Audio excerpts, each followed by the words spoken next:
Wow, this is a very difficult task to follow. Outstanding job, all of you. And I really have to congratulate Mr. Hahn for an outstanding job you did with your students. Remarkable. Congratulations. And I really want to extend the invitation for you to come to UC Berkeley over next year and to speak to our students and to come to our high schools and to present to our high schools and meet our high school students. And maybe they establish a social network and a network with them so we can all work together in the future. So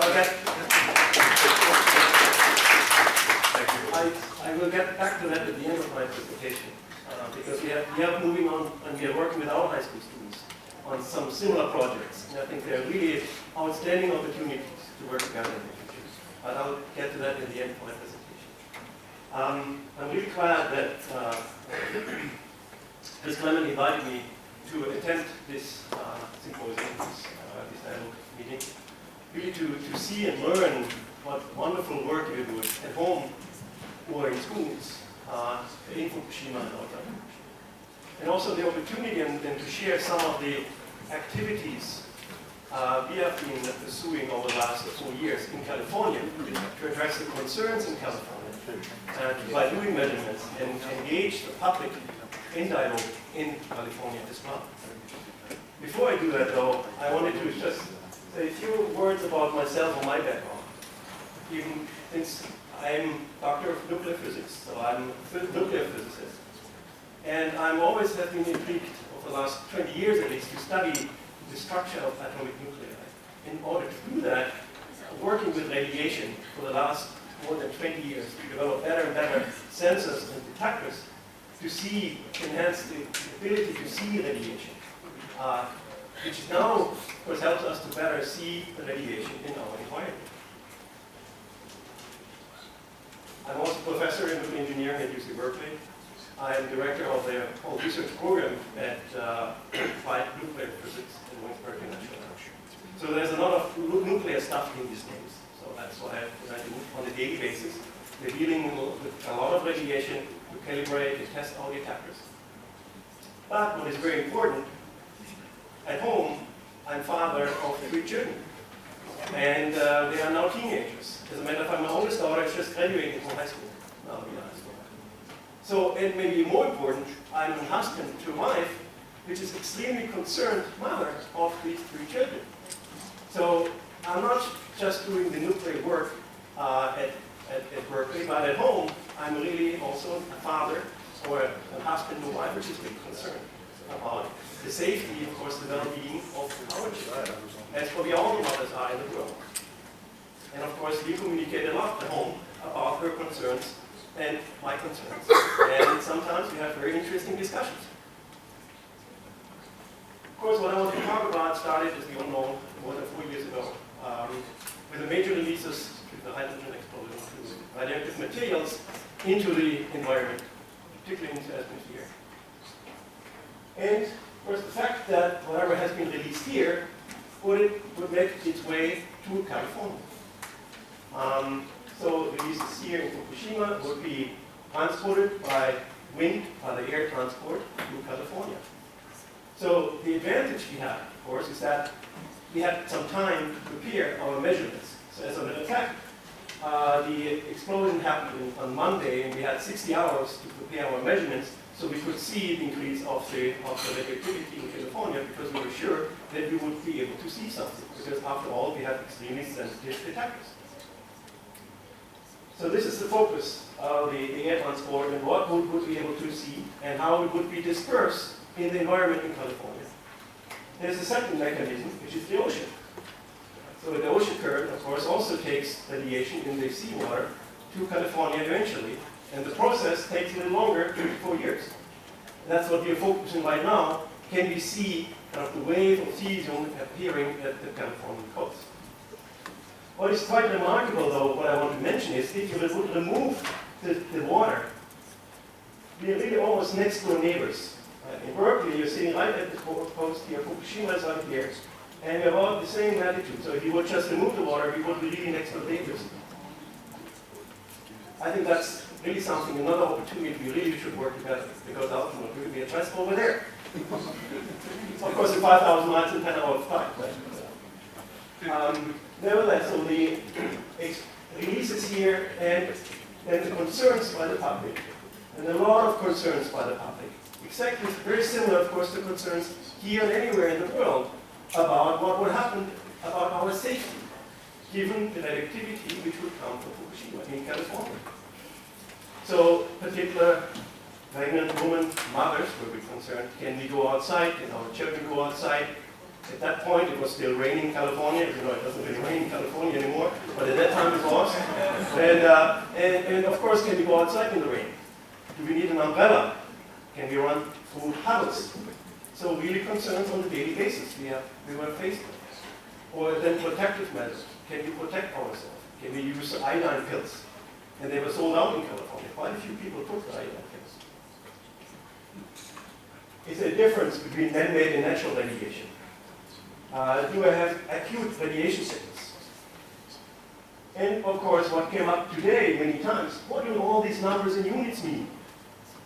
Because at the end, for a normal person, they're all meaningless. And even for us as experts, they were really confusing. Because they were all over. The reference to the units and the rates were all over the place. So even for us, it was extremely confusing. And of course, for the normal people, completely useless. Because the context was missing. What do the units mean? Also, I think very similar to here, the government. Because the government, at least there was perception in California, that they would not do enough. Okay? So that means they're probably hiding something. So suspicion to the government, to other people. Because they were just saying, oh, don't worry, just trust us. That was certainly the perception of the public on the US, United States government. So to address these concerns, so what we did, we created what we call the Berkeley Red Watch. To do independent measurements, to produce data you can then use to communicate with the public. So the advantage we have, of course, in Berkeley, in our laboratories, we have extremely sensitive radiation detectors. That means we can really see very small amount of radiation.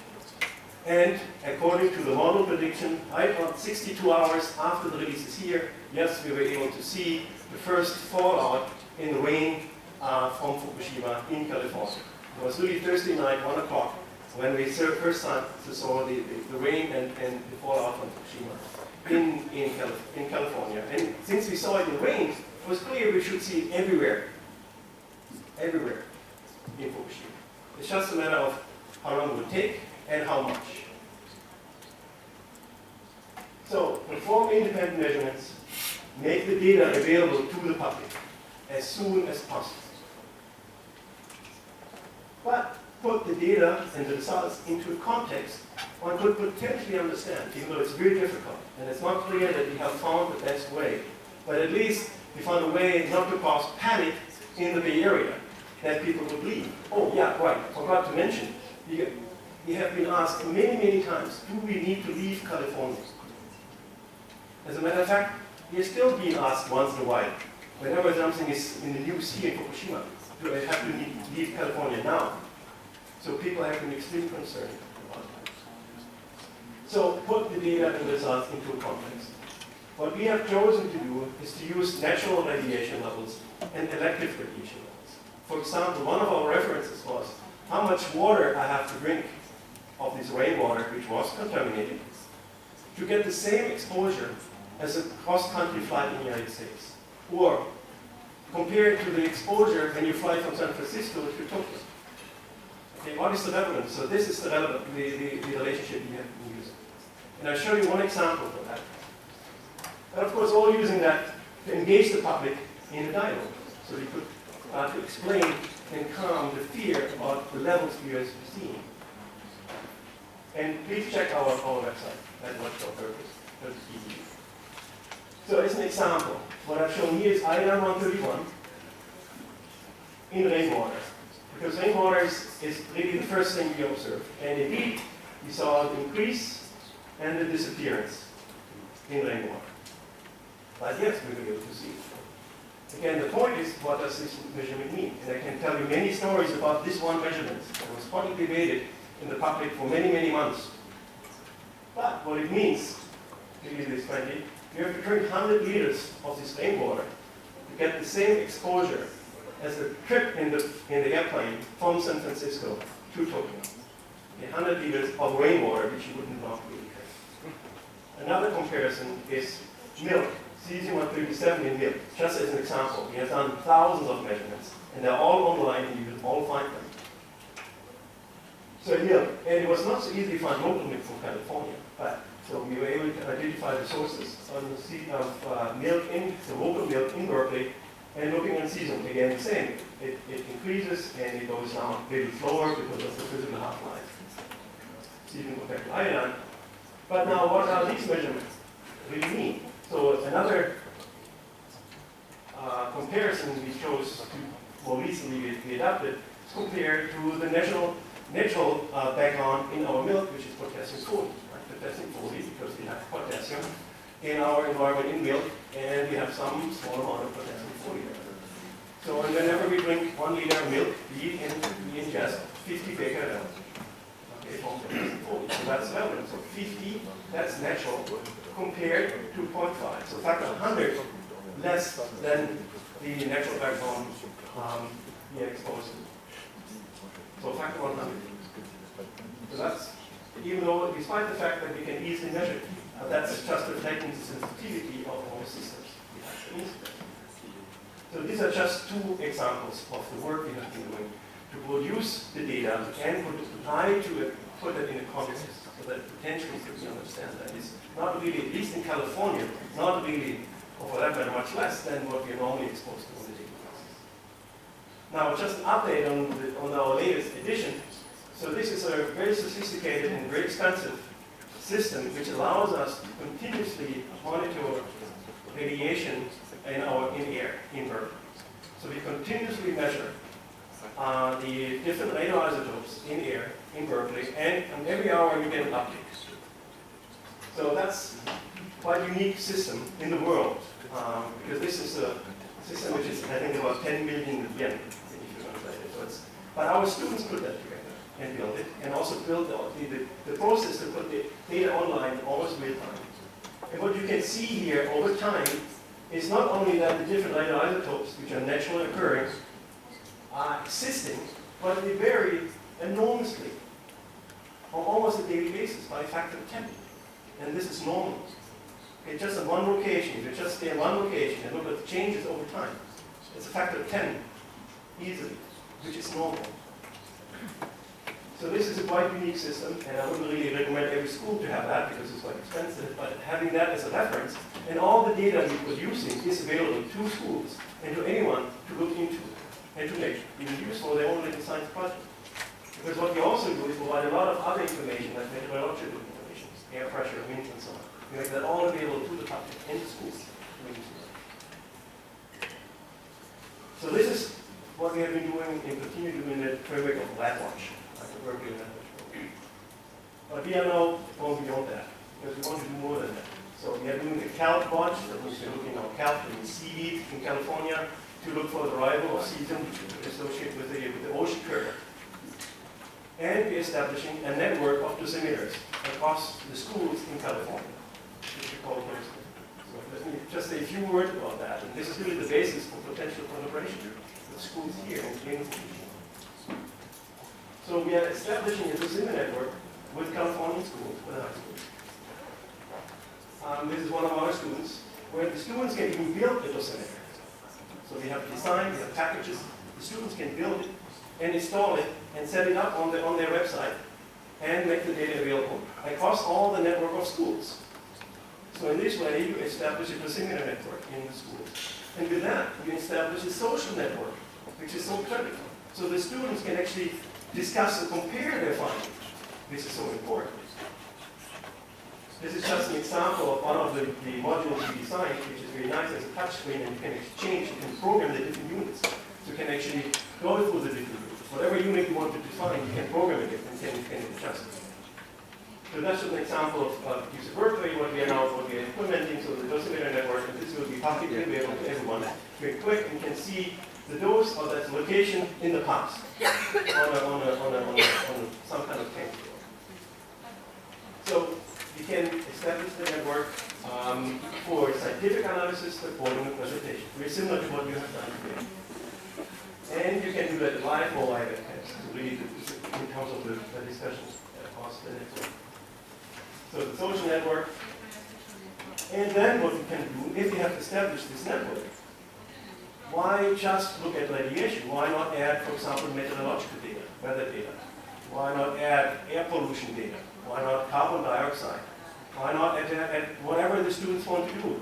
UV radiation is very important, as we know, and they lay out between benefits and the risks.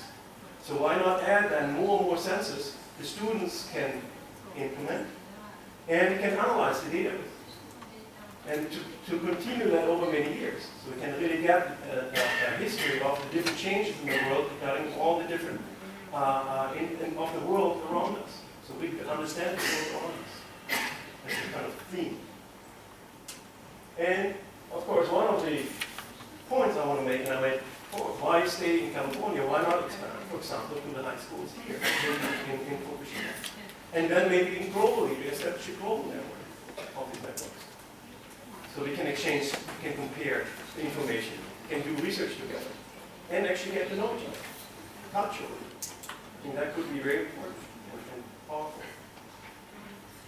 In the context of seeing, of course, and learn what's normal in our world, but by applying, and this is also something really important now, and ever more so in the future, learning the fundamental science and engineering concepts about a measurement. You noticed before, here, there's an uncertainty in that measurement. The recognition that whatever we do, whatever we measure, is associated with an uncertainty. This is a very important science and engineering concept you can introduce into making use of the data we are collecting. Okay, moving on. So this is the proximity network as part of that one. But now we go even bigger. This is now part of a new institute we have established, the Institute for Resilient Communities. Because ultimately, we don't want to just work with students, but we want to couple the students' education with also doing science, natural sciences, nuclear science, chemical science, and all. We want to connect to social scientists. So that's what we're currently doing in Berkeley. Now we have a professor for social sciences from Stanford University, who just recently joined our colleagues. Because that's obviously a very important component of social sciences. We want to reach out to education in high schools, middle schools, elementary schools, be part of our network. And of course, most importantly, we want to work with communities in Berkeley. And have reached out already to Koyama City. Well, the mayor of Koyama is actually here, and I'm going to talk about how to move forward on that. But really open all the other cities and schools to join us too. So we are welcoming everyone to join us in our efforts, to work with us, to enhance the resilience. Because even though it's very provocative, the word resilience, because it implies something can happen in the future. But the fact is, something will happen in the future. And we have to keep that in mind. Whether it's really a nuclear event, tsunami, earthquake. So therefore, we're going beyond the radiological part and reaching out to experts in earthquakes, seismic safety, health, energy, air pollution, climate change, water. Again, water maybe not so much in Japan, but certainly in California. It's an important topic to be aware and be it means to be more resilient. So that's what we want to capture under this kind of umbrella, this initiative in our institute. And we welcome you to join that. So we have established the Institute for Resilient Communities more recently in Berkeley with the first international symposium on radiological resilience. And with the attendance of the mayor of Berkeley City, so he's quite aware of that, and he's supportive, and he's part of it. And Mayor Shinagawa from Koyama City, so he came, and we also opened it together to express really the wish and the need to connect the communities, establish partnerships, not only scientific partnerships, school partnerships, but even partnerships of communities. And having the mayors on board, of course, is essential to help to connect the communities. So we are starting to do that with these two cities, but I think we are really open to any city, but it's not all of this. We are really open to work together. And we will have our second symposium next April 2016 in Koyama City. And we want to invite all of you to attend and to participate. So in summary, I just want to point out the opportunities for moving together in the future. And I think the core could be really schools and high schools. Join the sensor and social network we established in our schools. To build and install these networks, the radiation between the networks, to analyze and compare the data across the Pacific.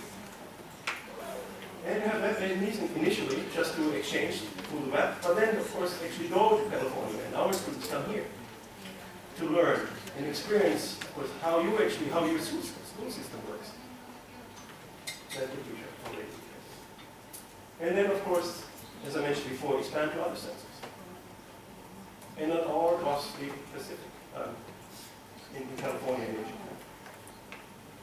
And again, I invite you to participate in our upcoming second symposium in April in Florence. It allows us to establish scientific, educational, social, and cultural partnership between students and communities across this. So with that, I close. Thank you for your attention.